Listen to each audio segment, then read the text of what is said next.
Hello बच्चों, कैसे हो तुम लोग। मैंने ना पिछली बार आप लोगों को बताया था इंटीजर्स के बारे में कि यार हम तो इंटीजर्स को सीखेंगे, इंटीजर्स के बारे में जानेंगे।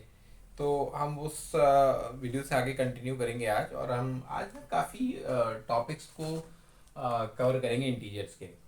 तो जैसे बहुत बार ऐसा होता है कि इंटीजर पढ़ते हैं, हमने नंबर लाइन तो समझी थी उस दिन। तो कैसे कंपेयर करेंगे इंटीजर्स को।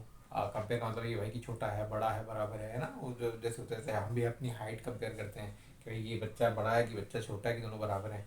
और एक स्कूल में एक लाइन लगती है ना कि छोटे से बड़े की तरफ लाइन लगेगी। तो उस तरह का कंपैरिजन आपस में इंटीजर्स का, वो हम थोड़ा सीखेंगे। थोड़ा हम ये भी सीखेंगे कि भाई वैल्यू ऑफ इंटीजर्स क्या है, एडिशन क्या होता है इंटीजर्स का, कैसे होता है सब्ट्रैक्शन कैसे होता है ना। ये सारी प्रॉपर्टीज़ को थोड़ा समझेंगे। और प्रॉपर्टी होती क्यों है ये भी समझेंगे। मतलब मैं बार बार कहता हूँ कि हम कॉन्सेप्ट से समझेंगे चीज़ों को।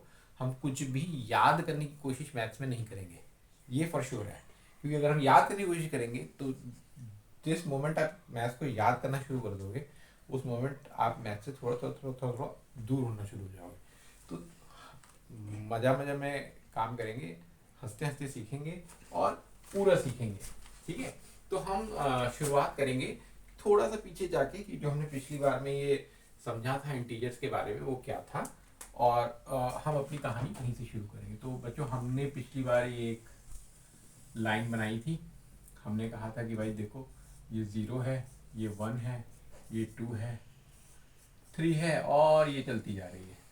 और ये पीछे से भी चलती जा रही है, और यहाँ पे करीब उतने ही उस पर हमने कहा था कि इसको फोल्ड कर दोगे आप तो ये -1 हो जाएगा, ये -2 हो जाएगा, ये -3 हो जाएगा, और ऐसे ही इधर भी वैल्यूज होंगी। हमने ये भी बात करी थी कि हम एक ट्रेन और ट्रॉली या कार पे हैं, और ये कार हमेशा लेफ्ट से राइट की तरफ जाती है, हमेशा जाएगी, कभी पीछे नहीं जाती, हमेशा इधर से लेफ्ट से राइट जाती है। और जब भी लेफ्ट से राइट की तरफ जाती है वैल्यू हमेशा इंक्रीज होती है। हमेशा वैल्यू क्या होती है, इंक्रीज होती है, कभी डिक्रीज नहीं होती है। तो अक्सर क्वेश्चन ये आता है ना कि भाई ये बताओ, हमने पहले पढ़ा था जब हम नेचुरल नंबर्स और होल नंबर्स का कॉन्सेप्ट सीख रहे थे, तो हमें आता था यार ये बताओ कि 3, 2 और 1 को असेंडिंग ऑर्डर में अरेंज करना है। असेंडिंग मतलब क्या होता है ये भी समझ लेते हैं। हर बार क्या होता है कि असेंडिंग ऑर्डर में हम क्या करते हैं कि अरेंज कैसे करते हैं कि ए से कोई भी चीज शुरू होती है तो A B C D ऐसे होती है। इसका मतलब असेंडिंग ऑर्डर का मतलब क्या होता है कि छोटे से बड़े की तरफ जाता है। हमेशा हमेशा ये याद रखेंगे हम कि असेंडिंग ऑर्डर कैसा होता है, छोटे से बड़े की तरफ जाता है। तो अगर 3 to 1 को हमें अरेंज करना होता तो असेंडिंग ऑर्डर में हम कैसे अरेंज करते, 1। क्योंकि देखो नंबर लाइन में हमेशा हमारी ट्रेन हमेशा क्या होती है, बढ़ते हुए वैल्यू की तरफ मूव होती है। तो 1 सबसे पहले आ रहा है तो हम 1 लिखते। नेक्स्ट वैल्यू क्या आती है, 2 आती है। उसकी नेक्स्ट वैल्यू क्या आती है, 3 आती है। तो असेंडिंग ऑर्डर मतलब बढ़ते हुए की तरफ जाना है, तो 1 2 3। अगर हमसे पूछता है डिसेंडिंग ऑर्डर, तो हम ना डिसेंडिंग कभी याद नहीं रखते हैं। हमारा हमेशा कहने का मतलब होता है कि जो असेंडिंग का उल्टा है वो है डिसेंडिंग। कहने का मतलब ये, अगर हमने असेंडिंग 1 2 3 डिफाइन कर दिया तो हमें बस ये कॉन्सेप्चुअली पता है। डिसेंडिंग क्या है, इसका ठीक अपोजिट है। तो जो आपका सबसे लास्ट में था वो सबसे पहले होता जाएगा, और वैल्यूज 3 to 1 हो जाएंगी। ये हो गया डिसेंडिंग। तो हमें असेंडिंग अगर हमने समझ लिया तो डिसेंडिंग अपने आप निकल जाएगा। तो कॉन्सेप्ट इस तरह से चलता है। तो ये कहानी हमने समझी थी, किसमें समझी थी कि जब हमने नेचुरल नंबर्स पढ़ा था, और हम कहे कि भाई हमें आता है वो, और कुछ हद तक हमने होल नंबर्स में भी सेम कॉन्सेप्ट समझा था। ठीक है। लेकिन अब जब हम इंटीजर्स, देखो ग्रेविटी है तो जब हम ये इंटीजर्स के बारे में हमने समझा कि यार इसमें तो पॉजिटिव निगेटिव सभी तरह की चीज़ें होती हैं, तो इनका कंपैरिजन कैसे करेंगे, ये थोड़ा सा ट्रिकी हो जाता है कि ये कैसे हम समझेंगे कि क्या बड़ा क्या छोटा है। तो फिर से वही फॉर्मूला लगाते हैं, यहाँ पे -4 हो जाएगा, यहाँ -5 हो जाएगा थोड़ी देर के लिए, और ऐसे ही इसमें भी होगा। तो सपोज करो मेरे को एक किसी ने पूछा कि ये बताओ भाई बच्चों कि 3 और -3 में बड़ा कौन है। तो आपको हमेशा क्या याद रखना है, आपकी ट्रेन, आप हमेशा लेफ्ट से राइट की तरफ जाते हो और हमेशा बढ़ती हुई वैल्यू की तरफ मूव करते हो। ठीक है। तो -3 पहले आया और 3 बाद में आया नंबर लाइन पे, ये तो मानते हो। तो अगर -3 आया तो पहले जो आया वो क्या हुआ, छोटा हुआ, जो बाद में आया वो क्या आया, बड़ा आया। तो इसका मतलब -3 क्या हुआ, स्मॉल हुआ, स्मॉलर हुआ देन किसके, 3 के। तो हम इस तरह से लिखेंगे -3 लेस देन 3। अच्छा, एक बात हमेशा याद रखो, कई लोगों को ना बड़ा कंफ्यूजन होता है इस सिंबल में कि भाई ये सिंबल कैसे इंटरप्रेट करना है, ये इसका जो मुंह बंद है वो किस तरफ होगा और जिधर मुंह खुला है वो किस तरफ होगा। तो याद रखो, जिधर मुंह बड़ा है वो हमेशा बड़े वैल्यू को ही खाने के लिए वो मुंह बड़ा करेगा ना। अगर कोई चीज़ बड़ी सी खानी है तो मुंह भी बड़ा खोलेगा, तो जो भी बड़ी वैल्यू होगी उसकी तरफ ये मुंह क्या होगा, खुला हुआ होगा बड़ी चीज़ को खाने के लिए। तो इतना बड़ा मुंह खोलेगा कब से खा जाएगा, है ना।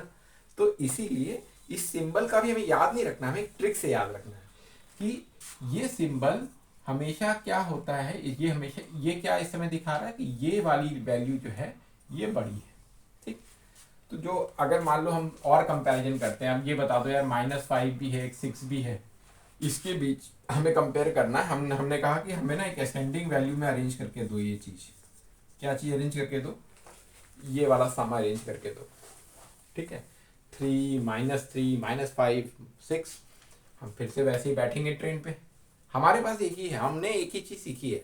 हमारे पास क्या है, हमारी एक नंबर लाइन है, हमारे पास एक ट्रेन है जिस पे हम बैठे हुए हैं, वो ट्रेन हमेशा लेफ्ट से राइट जाती है उस नंबर लाइन पे और बढ़ते हुए डायरेक्शन में जाती है। ये 3-4 चीज़ हमें याद रखनी है। कोई भी सवाल दे दो, सब सवाल सॉल्व हो जाएगा। चलो करते हैं फिर से।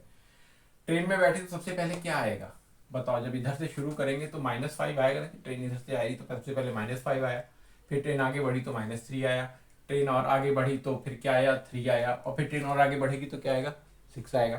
तो हमें ये चीज़ क्लियर हो गई कि ऑर्डर इस तरह से आएगा, -5 आएगा, फिर भाई -3 आएगा, फिर 3 आएगा, फिर 6 आएगा। और हमें पता है कि हमारे ये जो वैल्यूज इंक्रीज होती हैं, बड़े की तरफ मूव होती हैं, तो हमेशा इसका मुंह बड़े की तरफ खुला रहता है। तो इन दोनों में ये बड़ा, फिर ये, फिर ये, यही होता है ना असेंडिंग। तो ऑर्डर हमारा हो गया। तो ये हो गया हमारा असेंडिंग, ठीक है। अगर मान लो हमारा क्वेश्चन होता कि यही 4 नंबर को डिसेंडिंग वे में अरेंज करिए, तो हम डिसेंडिंग जैसे राक्षस को नहीं जानते, हम कहते हैं यार हमें सिर्फ ना, हमें पता है असेंडिंग क्या होता है। तो हमसे पूछो कि डिसेंडिंग तो हम बना देंगे तुम्हारे लिए। तो डिसेंडिंग हम कैसे करेंगे, हम कहेंगे भाई 6 कर दो, जो भी आपने असेंडिंग में ऑर्डर लिखा है उसका उल्टा कर दो। तो डिसेंडिंग का ऑर्डर ये हो गया आपका, ठीक है।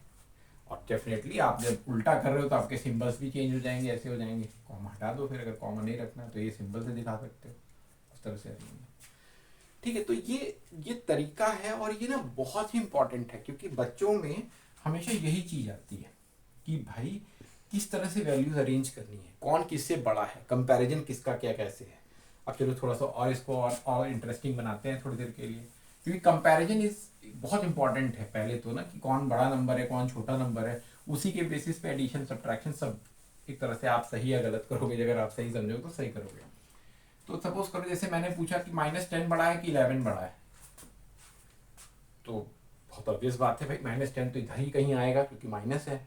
11 जो है उस तरफ आएगा। तो आपकी ट्रेन वही चल रही है, नंबर लाइन पे चल रही है, तो आपका पहले जो है वो -10 होगा और इधर 11 होगा। ये असेंडिंग में आप ये अरेंज करोगे तो मतलब कहने का मतलब है कि 11 आपका बड़ा होगा। लेकिन अगर आप सपोज करो मैंने आपको थोड़ा सा और घुमा दिया और मैंने कहा कि भाई ये बताओ कि -100 में और 1 में कौन बड़ा है,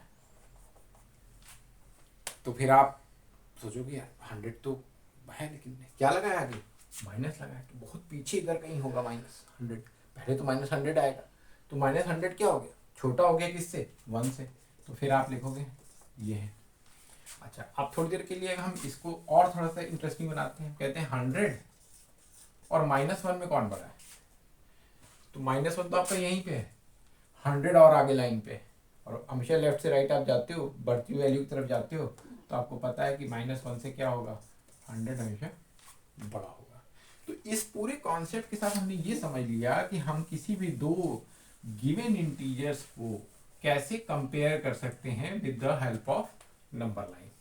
कॉन्सेप्ट वही है, सिर्फ आपको समझना है। बच्चे ज्यादातर कहाँ कंफ्यूज होते हैं, असेंडिंग क्या होता है, डिसेंडिंग क्या होता है, ये सिंबल क्या है, तो ये सिंबल क्या है। आपको मैंने सब बता दिया कि कैसे आप असेंडिंग का याद रखोगे और कैसे आप ये सिंबल्स को यूज करोगे, क्योंकि वो यूज करने का एक ट्रिक आपको पता है कि सिंबल का मुंह हमेशा खुला रहेगा बड़ी चीज को खाने के लिए, तो इसमें इस जगह जो चीज होगी वो बड़ी होगी, है ना। ठीक है, चलो बढ़िया। अब एक और कॉन्सेप्ट आता है कि मान लो मैंने आपको एक प्रैक्टिकल एग्जांपल ये दिया था कि सपोज करो कि आपका एक हमने गड्ढा खोदा जो कि -100 फीट का था और हमने उसके ऊपर एक बिल्डिंग टाइप्स बनाई जो कि 20 फीट की थी। ठीक है, क्वेश्चन आपसे मैं पूछूंगा कि -100 और 20 में कौन बड़ा है, तो आप तो फट से कह दोगे। कितने लोग ऐसे हाथ खड़ा करो जो बोलेंगे 20 ज्यादा बड़ा है। बिल्कुल सही बात कर रहे हो। अगर इंटीजर की बात करोगे कि -100 और 20 में कौन बड़ा है, तो डेफिनेटली 20 बड़ा है। लेकिन अगर गहराई या ऊंचाई की जो जो एक्चुअल वैल्यू है उसकी बात करोगे, तो भाई ये तो बड़ा गहरा गड्ढा है, 100 फीट गहरा है। सिर्फ आपने माइनस से बोल दिया कि वो गड्ढा है और यहाँ प्लस लगा हुआ है, तो आपने बोला कि बस ये 20 फीट ऊपर है। ठीक है, तो गहराई में अगर पूरी लेंथ इसकी यहाँ से यहाँ तक नापो तो ये तो 100 फीट है, 100 है, और यहाँ से यहाँ नापो तो 20 है।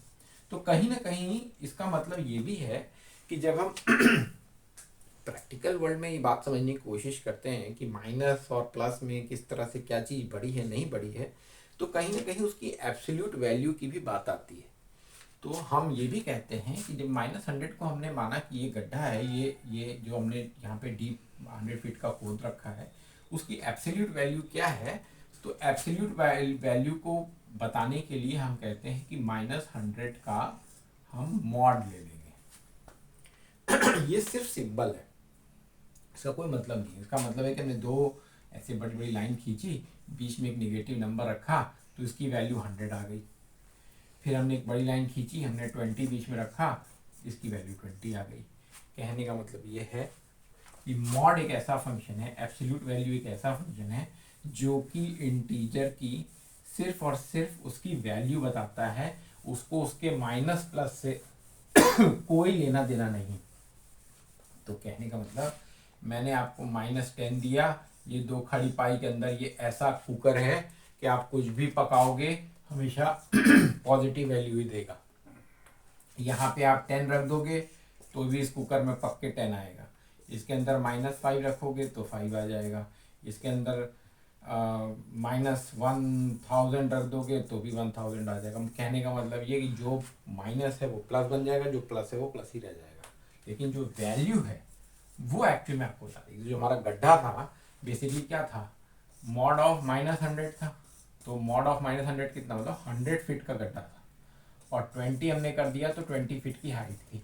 तो कौन ज़्यादा गहरा है भाई, अगर गहराई और या ऊंचाई में देखो कौन कंपैरिजन किसका ज़्यादा था, तो डेफिनेटली 100 फीट गहरा गड्ढा काफ़ी बड़ा गहरा गड्ढा था। करेक्ट। तो ये जो हमारा कन्वेंशन है और जो मॉड का कॉन्सेप्ट है वो सिर्फ इतना ही है कि आपकी वो एब्सोल्यूट वैल्यू उस इंटीजर की कितनी है, इररिस्पेक्टिव ऑफ कि आप वो प्लस माइनस का साइन क्या यूज कर रहे हो नहीं कर रहे हो, उस पर डिपेंड करता है। तो थोड़ा सा और इस पे क्वेश्चन हम सॉल्व करते हैं थोड़ा सा असेंडिंग डिसेंडिंग को और इंटरेस्टिंग बनाते हैं। हमने ये कहा था आपसे कि -100 और 10 में, ठीक है, कौन बड़ा है? डेफिनेटली आप बोलोगे 10 बड़ा है। अगर मैंने आपको कह दिया मॉड ऑफ -100 में और 10 में कौन बड़ा है, तो डेफिनेटली याद रखो कि आपका ये मॉड ऑफ -100 क्या हो जाएगा, 100 हो जाएगा और ये 10 हो जाएगा। कौन बड़ा हो गया इस बार, 100 हो गया, क्योंकि ये जो कुकर है ये कोई भी माइनस वैल्यू को पका के प्लस कर देता है। ठीक है, ये बात हमने समझ ली। तो मॉड का मतलब ये होता है कि एक ऐसा कुकर जिसके अंदर आपने कुछ भी डाल दिया निकलेगा क्या, पॉजिटिव ही। तो ये तो बढ़िया चीज हुई है ना। ऐसा भी कुकर आता है जिसमें कुछ भी डाल दो निकलेगी उसकी पॉजिटिव वैल्यू है कि नहीं। तो ओके, अब हम थोड़ा सा ना इसमें एडिशन ऑफ इंटीजर्स भी सीखेंगे। इस वाले टॉपिक को हम कवर करेंगे और प्रॉपर्टीज भी सीखेंगे। तो पहले हम एडिशन को समझने की कोशिश करते हैं अपने उसी कॉन्सेप्ट से जो हमारी चार चीज़ें हमें पता है। पहले क्या थी, एक हमारी नंबर लाइन है, एक हमारी ट्रेन है, इस पर हम बैठे हैं, लेफ्ट से राइट मूव करती है और बढ़ती हुई वैल्यू की तरफ मूव करती है। चलो थोड़ी देर के लिए अगर मैं ये आपसे कहूँ कि आपने पढ़ा है ये 3 - 1 क्या होगा, आपको क्या बताया गया, 0 से 1 से 2 से 3 -1 मतलब आप कितना जंप बैकवर्ड मारोगे, 1 टाइम मारा आपने, यहाँ 1 था, आपकी वैल्यू क्या आ गई, 2 आ गई। यही सीखा ना हमको यही सिखाया गया था कैसे हम jump move forward move backward करते हैं, हमने ये किया। चलो थोड़ा सा और कर लेते हैं। मान लो यहाँ पे 4 लिखा था, हमने कहा 4 - 3 कितना होता है ये बताओ। तो हम क्या करते हैं, हमने ये सीखा पहले के क्लास में कि भाई हम 4 से 3 पे जाएंगे, 3 से 2 में जाएंगे। ये मेरा पहला जंप था, ये मेरा दूसरा जंप था, ये मेरा तीसरा जंप था। तो हम तो 1 पे आ गए, इसका मतलब 1 और 0 आंसर भी 1 ही आता है, ये भी हम जानते हैं। तो ये हमारा कॉन्सेप्ट सही वर्क कर रहा है, तो ठीक है। अच्छा, हमने ये भी सीखा पहले की क्लास में कि 1 + 2 करते हैं तो मतलब प्लस है तो हम फॉरवर्ड जंप मारते हैं, है ना बच्चों। यही सीखा था ना, प्लस माइनस जब भी होता है तो जब 1 में हम 2 जोड़ना है तो 1 से एक जंप मारा और एक और जंप मारा, तो हम कहाँ गए, 3 पे आ गए। तो 1 + 2 3 होता है, जो कि सही है, यही हमने सीखा है। तो हमें ये पता है कि भैया अगर आपकी माइनस है तो जंप पीछे मारना है, अगर आपका प्लस है तो उसी नंबर लाइन पे जंप आगे मारना है। ठीक है, यही सिखाया गया हमें। ठीक है, यहाँ तक भी हम अपनी नंबर लाइन पे क्लियर हैं कि हम इस तरह से आप जंप मार सकते हो। अब ये ध्यान दो, जो आपने सीखा था ना इस नंबर लाइन के यहाँ पे, यहाँ कुछ नया नहीं हुआ, यहाँ भी यही सेम चीज हुई।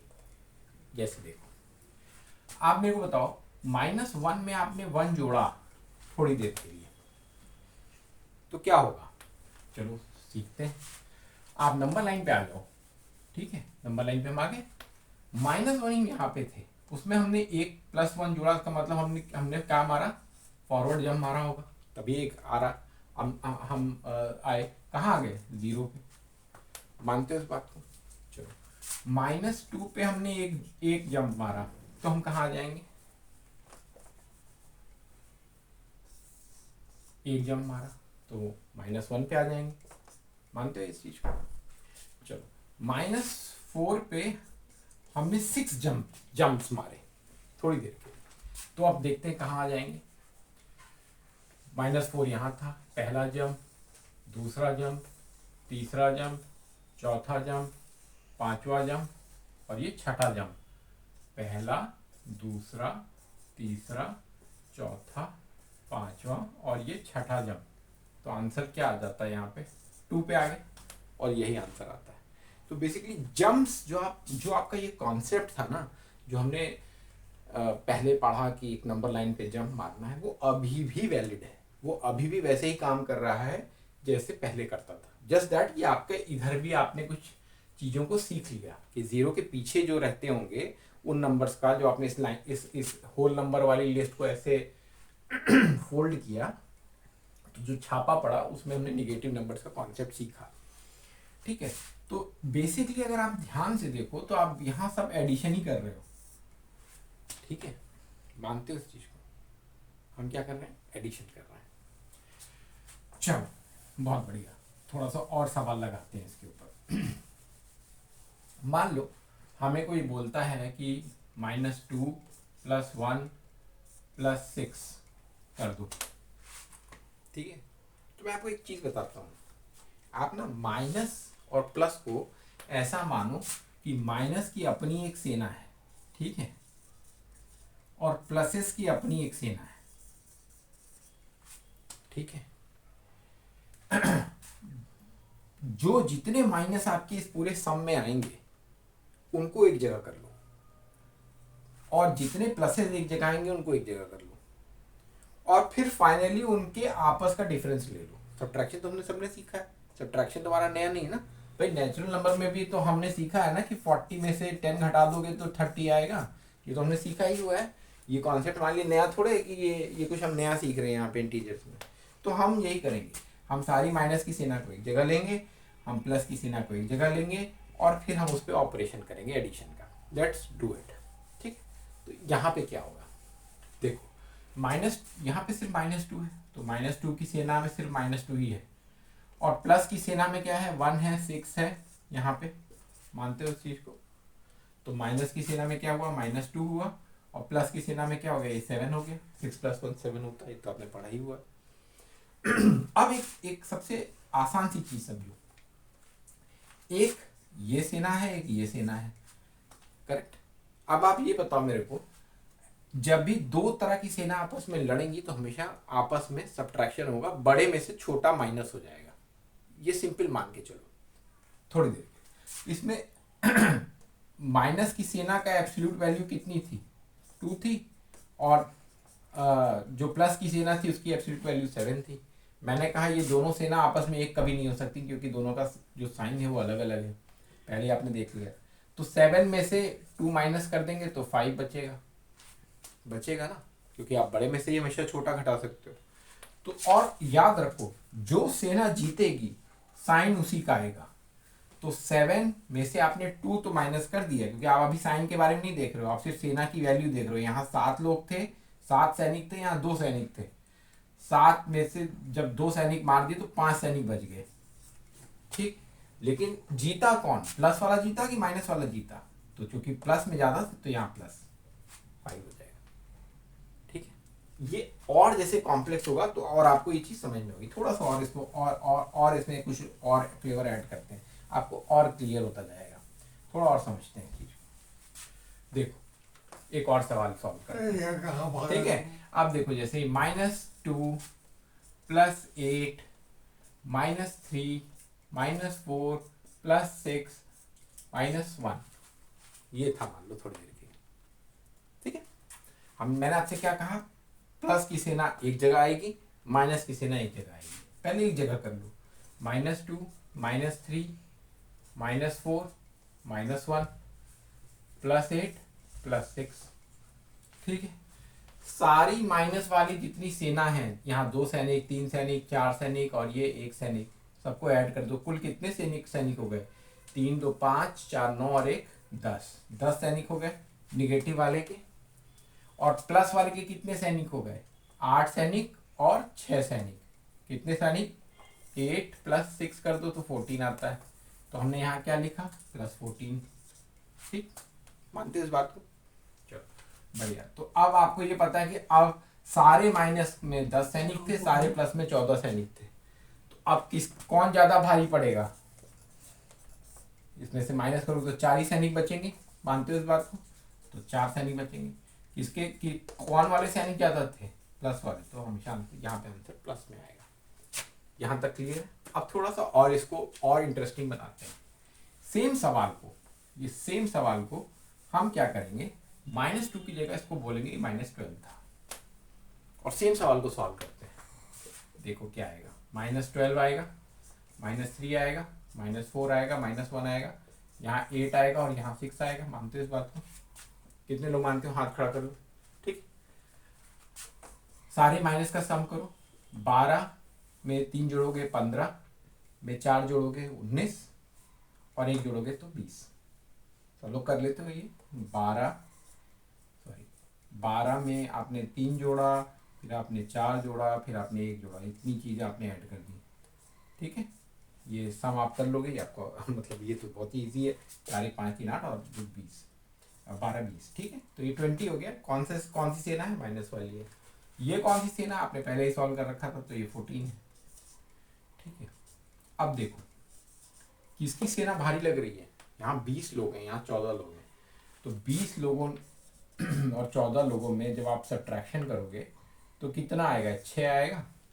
मानते हो? सिंपल पॉजिटिव वैल्यू को 20 और 14 को सिंपल सब्ट्रैक्ट कर दोगे बड़े में से छोटे को, तो कितना आएगा, 6 आएगा। 6 आ गया यहाँ पे। साइन किसका लेके आओगे, कौन सी ना जीती है यहाँ पे, माइनस वाली जीती है, तो आंसर क्या आएगा, -6 आएगा।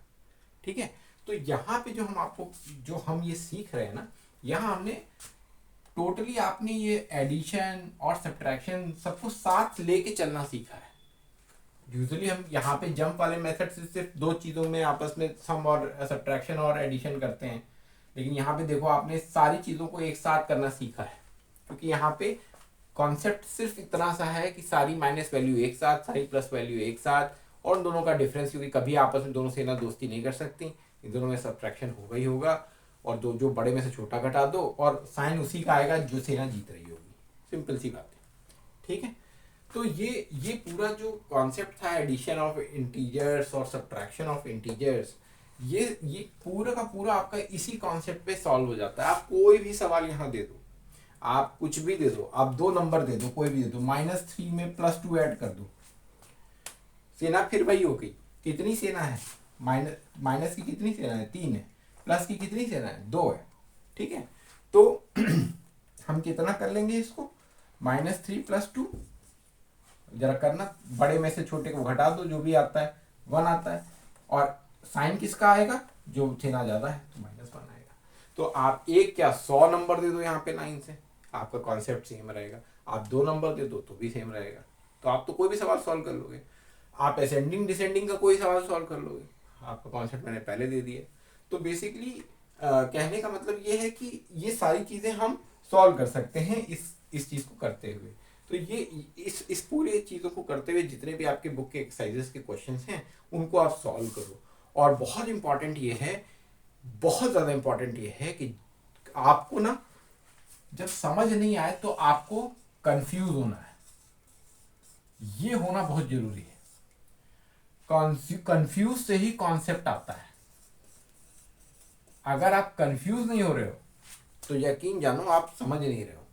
कंफ्यूज हो, खूब कंफ्यूज हो, चैट पे खूब क्वेश्चंस पूछो मेरे से, मैं आपके हर क्वेश्चंस का जवाब दूंगा। और एक बात बहुत इंपॉर्टेंट है कि आप उन क्वेश्चंस और उन सारी चीज़ों को समझना इसलिए आपके लिए ज़रूरी है क्योंकि अगर आप मेरे को लाइक तो डेफिनेटली कर ही लोगे, सब्सक्राइब जरूर कर देना, क्योंकि जैसे ही मैं आपके क्वेश्चंस को समझूंगा मैं उस पर एक वीडियो डालूंगा, और वो वीडियो जैसे ही आएगा आपको एक नोटिफिकेशन आ जाएगा आपकी मेल पे, आपके जो भी आपके सिस्टम से SMS होंगे, तो आपको पता लग जाएगा कि इसका सोल्यूशन आ गया और आप फट से जाओगे और वो वीडियो मेरा देख लोगे और आपके डाउट क्लियर हो जाने चाहिए। फिर भी डाउट रहता है तो हम फिर उसको समझेंगे, हम तब तक समझेंगे जब तक हम उस चीज को समझ नहीं लेंगे। ठीक है, तो all the best guys and thank you so much for watching the video. Thank you.